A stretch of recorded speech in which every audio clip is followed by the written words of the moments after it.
Friends, मैं Gaurav and you know what, UNESCO के अनुसार इसी साल पृथ्वी के इतिहास की सबसे बड़ी और खतरनाक सुनामी बॉक्सिंग डे सुनामी फिर एक बार अपने आप को दोहराने वाली। और अभी आने वाली सुनामी इतनी बड़ी होगी कि जहां पर 2004 में आई सुनामी में 2,50,000 लोगों की जान चली गई थी, वहीं पर यह सुनामी ऑस्ट्रेलिया की आधी आबादी यानी 1 करोड़ लोगों को पलक झपकाते ही खत्म करने की शक्ति रखती है। अब मैं ऐसे ये जो बोल रहा हूं ना फ्रेंड्स, आपको समझ में नहीं आने वाला। सो जरा इसे देख, साल 2004 में जब बॉक्सिंग डे सुनामी आई थी ना, तब यहाँ पर अफ्रीका के ईस्ट लंदन शहर में बड़े बड़े कंक्रीट के ब्लॉक्स उखड़ गए थे। पूरे का पूरा पोर्ट एलिजाबेथ तबाह हो गया था और उस पर मौजूद गाड़ियां और बोट्स तक पानी के नीचे समा गई थी। अब प्रिटी श्योर अफ्रीका की ऐसी हालत देखकर आपको ये लग रहा होगा कि सुनामी यहीं पर कहीं अफ्रीका के आसपास ही आई होगी, राइट? बट असल में ऐसा नहीं था। यह सुनामी यहां कहीं नहीं बल्कि अफ्रीका से एटलीस्ट 8,500 किलोमीटर दूर यहां पर आई थी, इंडोनेशिया के वेस्टर्न कोस्ट पर, और उसका बस फटका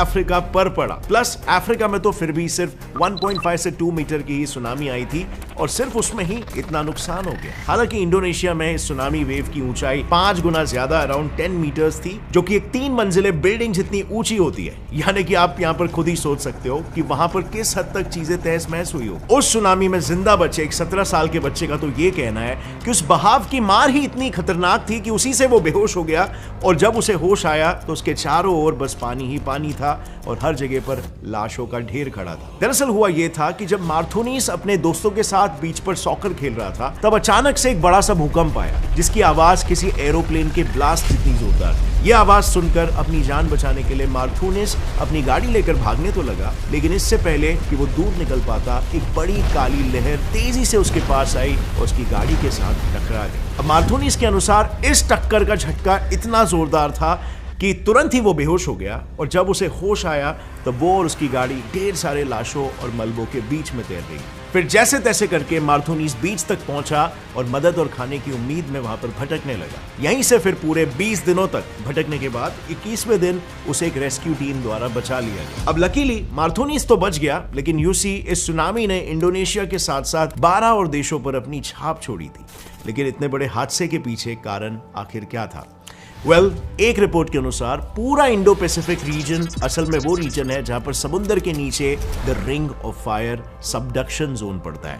ये एक ऐसा रीजन है जहां पर कई सारे टेक्टोनिक प्लेट्स आपस में टकराते रहते हैं, और उससे होता यह है कि वहां पर कई सारी वोल्केनिक उथल पुथल मची रहती है। और you know friends, what is the worst part? ऐसा ही एक अनस्टेबल सबडक्शन जोन अभी रिसेंटली मेडिटेरेनियन सी में फिर से एक्टिवेट हुआ है, जो यूनेस्को के अनुसार 3 कॉन्टिनेंट्स, 21 कंट्रीज और उनके 40 से भी ज्यादा सिटीज को समुद्र में डुबाने वाला है। एक्चुअली ना फ्रेंड्स, यूनेस्को को इस बात का डर है कि ये सबडक्शन जोन एक ऐसी जगह है जहां पर पिछले सेंचुरी से लेकर अब तक ऑलरेडी 4 बार सुनामीज आ चुके हैं, और जिसका रिकॉर्ड है कि वहां पर हर 100 सालों में एटलीस्ट एक सुनामी तो आता है।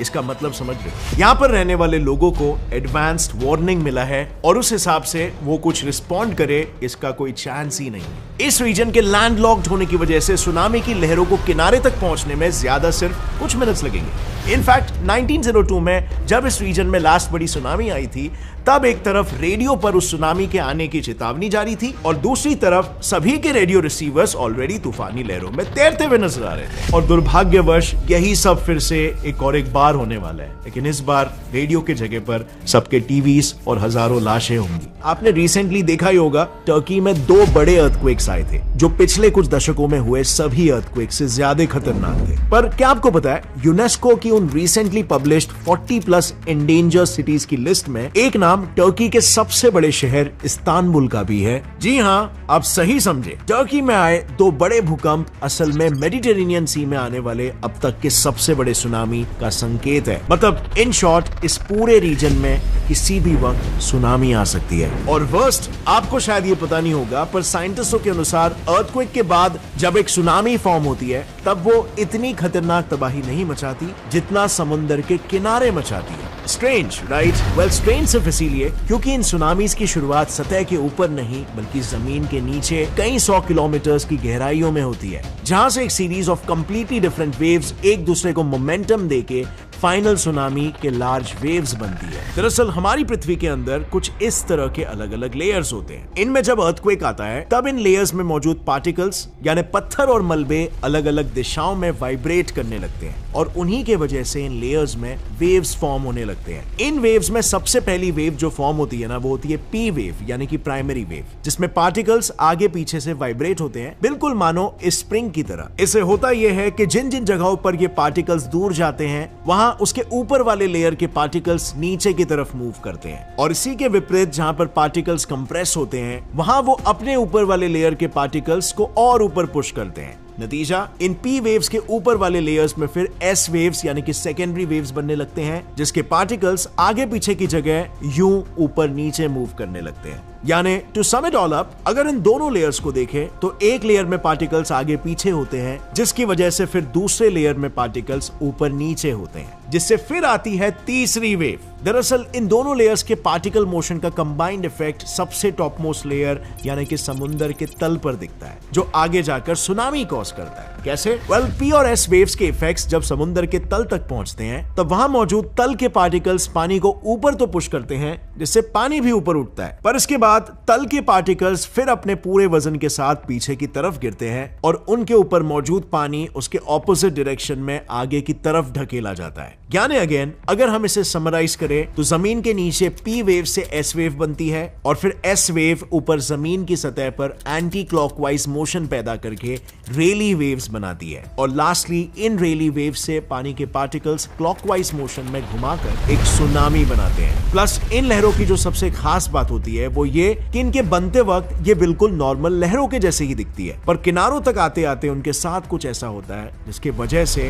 वो एक सुनामी का रूप ले लेती है। अब इसे आप इस इमेज की मदद से समझ सकते हो। यहाँ पर आप देख सकते हो कि जब वेव्स फॉर्म होती है पहले उनकी स्पीड और वेवलेंथ ज्यादा होती है और हाइट कम, लेकिन जैसे ही वो किनारे की ओर बढ़ती है वो नीचे जमीन से टकराती है और उनकी स्पीड अचानक से कम होने की वजह से वो स्क्वीज होकर हाइट गेन करती है।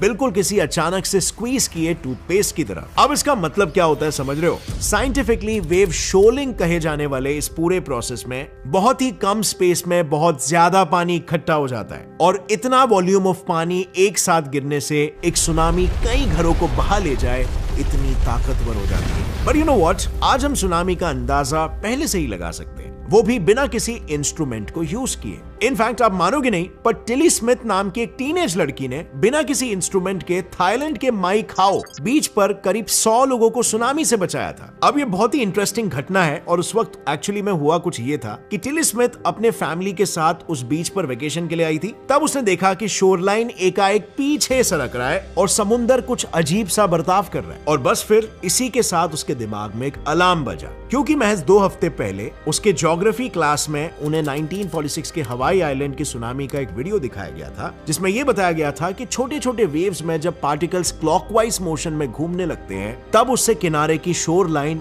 यू रिसीड होने लगती है। और फिर क्या था, टिली ने तुरंत इस पैटर्न को समझा और तुरंत वहां पर मौजूद कोस्ट गार्ड्स को अलर्ट कर दिया और उन्होंने समय रहते बीच पर मौजूद 100 से ज्यादा लोगों को वहां से एक सेफ जगह पर शिफ्ट कर दिया और उस दिन ये सभी लोग उस हादसे से बच गए। यानी कि आप देख सकते हो कि बस थोड़ी अलर्टनेस और सुनामी की जानकारी कईयों की जान बचा सकती है। इनफैक्ट अगर आपको भी ऐसे ही सुनामी से बचने के ट्रिक्स जानने हैं तो जरा ये थोड़ा ध्यान से सुनना। मैं आपको एक इंटरनेशनल ऑर्गेनाइजेशन रेड क्रॉस के कुछ गाइडलाइंस बताने वाला हूँ। सो रेड क्रॉस कहता है किसी भी सुनामी के वार्निंग के 2 टाइप्स होते हैं। एक सुनामी वॉच, जिसका मतलब होता है कि सुनामी जैसे कंडीशंस बने हैं पर सुनामी अभी तक वेरीफाइड नहीं है, और दूसरा सुनामी वार्निंग, जिसका मतलब होता है कि सुनामी बन चुकी है और आपके एरिया में आने वाली है। तो जब भी आपको सुनामी वार्निंग मिले तब आपको बिना किसी देरी किए बेसिकली बस 15 मिनट के अंदर अंदर सबसे पहले तो किनारे से 3 किलोमीटर दूर जाना है और समुद्र से 100 फीट की ऊंचाई वाली जगह पर आइडियली जाना है। अब एक चीज का ध्यान रहे कि ऊंचाई का मतलब ये नहीं कि आप किनारे के पास किसी बिल्डिंग के टेरेस पर चले जाओ। बेशक वो स्ट्रक्चर्स ऊंचे होते हैं पर उन स्ट्रक्चर्स में सुनामी से खतरे होने के चांसेस भी सबसे ज्यादा होते हैं। डोंट फॉरगेट, सुनामी में कभी भी सिर्फ एक लहर नहीं आती कि वो चली गई और सब बच गए।